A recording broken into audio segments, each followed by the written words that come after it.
Halo teman-teman Car Vlog, apa kabar? Semoga kalian semua sehat keluarga. Hari ini kita akan membahas Toyota Fortuner terbaru. Ya, walaupun ini mobil baru, tapi mungkin teman-teman udah pada tahu semua tentang informasi dari mobil itu. Tapi, siapa tahu di video ini ada beberapa hal yang kalian belum ketahuin. Oke, simak bareng ya.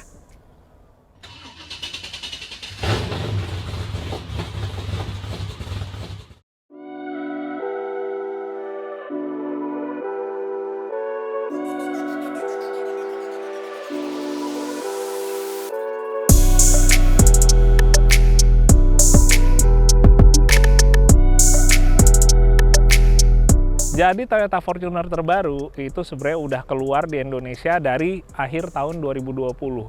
Dan sampai sejauh ini rasanya sudah banyak juga yang tahu rasanya seperti gimana dan fiturnya ada apa aja.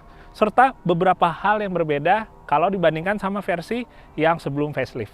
Tapi sebelum gue mencoba menggali lebih dalam pada beberapa bagian, gue pengen sedikit nge-refresh dulu. Apa aja yang baru dan fiturnya yang ada di Toyota Fortuner facelift ini. Jadi pertama, kalau untuk di eksterior, itu tampilannya juga baru desainnya. Dari mulai grillnya, headlamp, dan lain-lain. Buat tampilan lampu belakangnya pun juga baru. Dan nggak ketinggalan, sekarang ada spoiler bumper belakang TRD untuk yang varian TRD Sportivo. Sementara buat velgnya, ini juga desainnya baru dengan ukuran 18 inch dari TRD. Dan yang nggak kelupaan, sekarang power back door-nya itu dilengkapi dengan kick sensor di beberapa varian. Nah, itu kalau kita ngomongin untuk eksterior. Sementara teman-teman, di interiornya, sekarang mayoritas di interiornya itu berwarna hitam. Dan head unitnya sekarang pun ukurannya lebih besar dengan 9 inch yang dilengkapi dengan surround monitor. Sekarang juga tersedia fitur wireless charging. Untuk spionnya pun sudah elektrokromik, dan jika duduk di bagian belakang, kita bisa menikmati adanya entertainment dari LCD di bagian atas. Ya, sampai sejauh ini, pasti teman-teman udah pada hafal semua, baik yang untuk eksterior maupun yang interior. Tapi yang pengen gue bahas lebih dalam, sebenarnya ada beberapa bagian teman-teman. Pertama untuk mesin, yang kedua untuk kaki-kaki, dan yang ketiga itu untuk fitur yang berhubungan dengan safety. Dan sebenarnya ada kaitannya juga dengan performance. Oke, kita akan bahas satu-satu dan gue akan mulai dulu untuk bagian mesin. Ya, jadi untuk mesin, di Fortuner yang facelift ini masih menggunakan mesin yang sama, yaitu 2GD FTV. Tenaganya, kalau kita lihat di atas kertas, itu 149 HP dengan torsi 400 Nm. Tapi sebenarnya teman-teman, untuk di versi yang facelift ini, si mesin 2GD ini juga mengalami peningkatan tenaga. Dan itu semua sebenarnya menjadi logis ketika kita ketahuin ada beberapa bagian yang baru di mesin 2GD yang versi Toyota Fortuner facelift. Kayak misalnya, itu untuk injektornya, lalu juga untuk turbonya. Bahkan, sampai se-ECU-nya yang merek Denso itu, sekarang yang di versi facelift ini juga berbeda sama yang sebelum versi facelift. Jadi kita bisa melihat teman-teman, dari part number-nya pada beberapa bagian tersebut, memang beda dengan yang versi sebelum facelift. Jadi dari beberapa parts yang berbeda tersebut, itu membuat tenaganya itu beda dengan yang versi sebelum facelift.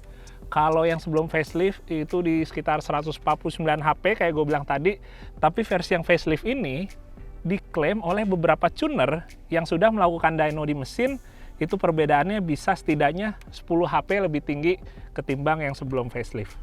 Dan itu cukup menarik, tapi di satu sisi, wah ini padahal kalau misalnya banyak orang yang tahu, mungkin orang akan lebih banyak lagi yang tertarik dengan Toyota Fortuner yang versi facelift ini.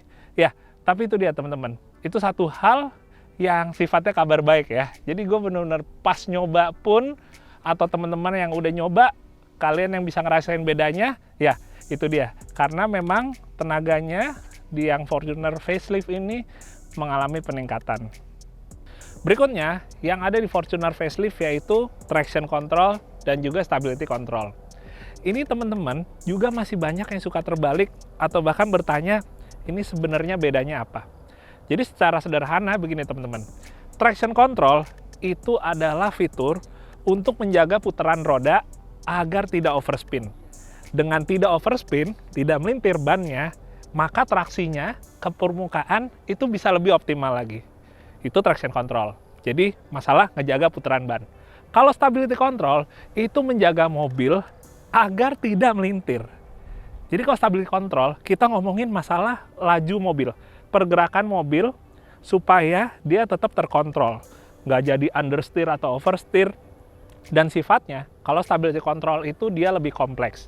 Dia membutuhkan traction control yang dikombinasikan dengan beberapa sensor untuk mendeteksinya.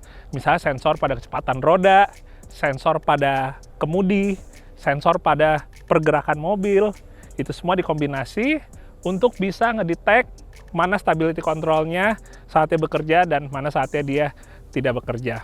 Ya, jadi kurang lebih itu. Stability control lebih ke pergerakan mobil, traction control lebih ke pergerakan si rodanya. Nah, sedikit informasi tambahan teman-teman. Kalau di Toyota itu ada namanya fitur ATRC atau Automatic Traction Control. Itu sebenarnya hanya bahasa saja dari Toyota untuk kendaraan yang versi 4x4. Jadi kalau yang di versi 4x4, si traction controlnya ini ya dia bekerjanya nggak cuma di roda belakang, tapi juga di roda depan. Dan juga kalau ada yang nanya, traction control ini bekerjanya gimana? Dia cara bekerjanya dengan memanfaatkan rem ABS. Jadi di setiap roda secara independen dia bisa diatur untuk pengeremannya, serta untuk throttle atau gasnya itu juga bisa diatur. Semuanya tujuannya sama, kayak gue bilang tadi, supaya traksinya di tiap roda itu bisa optimal. Oke teman-teman, sekarang saatnya kita ngolong untuk ngebahas kaki-kaki. Kita mulai dulu dari yang bagian depan ya. Oke. Ya, jadi kalau kita ngomongin untuk kaki-kakinya teman-teman, sebenarnya Fortuner itu di Hilux sama. Jadi konstruksinya sama-sama double wishbone, menggunakan coilover, dan juga memiliki stabilizer bar yang mengikatnya atau menguncinya itu ke spindle. Ini dia, yang batang panjang ini menuju ke atas. Nah, kalau ngomongin perbedaan antara yang facelift dengan yang sebelumnya, itu sebenarnya semuanya hampir sama. Dan di Thailand pun juga kaki-kakinya sama seperti ini. Yang ngebedain tuh sebenarnya cuma shock breaker. Jadi kalau untuk shock breaker, itu versi yang legender, dia shock breakernya beda teman-teman. Tapi untuk sisanya yang lain, itu semuanya sama. Nah, tapi teman-teman, ada satu lagi info yang juga gue dapetin dan sebenarnya gue sendiri pun udah ngetes. Jadi, kalau untuk yang di Indonesia, si spring rate ini atau tingkat kekerasan pernya ini berbeda dengan yang ada di Thailand. Kalau yang di Indonesia, itu dia si per keongnya, tingkat kekerasannya itu lebih keras. Sebentar, ini ada binatang di sini, kita geser dulu, tapi nggak apa-apa deh, kasihan dia. Jadi tingkat kekerasan pernya, kalau yang di Indonesia itu emang lebih keras. Itu bukan berarti jelek juga teman-teman, karena dengan per yang lebih keras, mungkin itu menyesuaikan dengan si jalur yang ada di Indonesia. Jadi itu dia mungkin kenapa pilihan dari Toyota, si spring rate-nya di Indonesia di set lebih keras. Dan salah satu kelebihannya lagi juga, untuk bawa barang berat, dia itu nggak gampang bottoming atau mentok ketimbang kalau mungkin di Thailand yang versi si spring rate atau pernya lebih keras. Jadi kurang lebih gitu. Dan sekarang kita akan melihat bagian belakang. Oke. Buat bagian belakang, ini juga sama semua. Ini gardannya solid axle, kayak yang ada di Hilux juga. Sistemnya sama, dia 5 link ya. Jadi linknya 1 di bawah, 2 di atasnya, 3, 4, sorry nggak terlalu kelihatan. Dan yang kelimanya ini lateral bar. Oke, 5 link. Ini juga semuanya sama antara yang facelift dengan yang sebelum facelift. Tapi spring rate-nya gue bilang tadi paling beda kalau yang di Indo sama yang di luar kayak misalnya di Thailand. Dan kurang lebih semuanya kayak misalnya di bagian dalamnya sih juga sama. Maksudnya untuk rasio final gear-nya. Tapi ngomongin final gear, ini juga ada informasi yang mungkin juga bisa menjadi bahan untuk modifikasi ya. Ini jadi urusan lebih ke modifikasi. Jadi kalau untuk yang diesel, itu final gear-nya itu 4,1 teman-teman. Tapi kalau Fortuner yang bensin, itu final gear-nya 4,5. Itu berarti lebih kasar.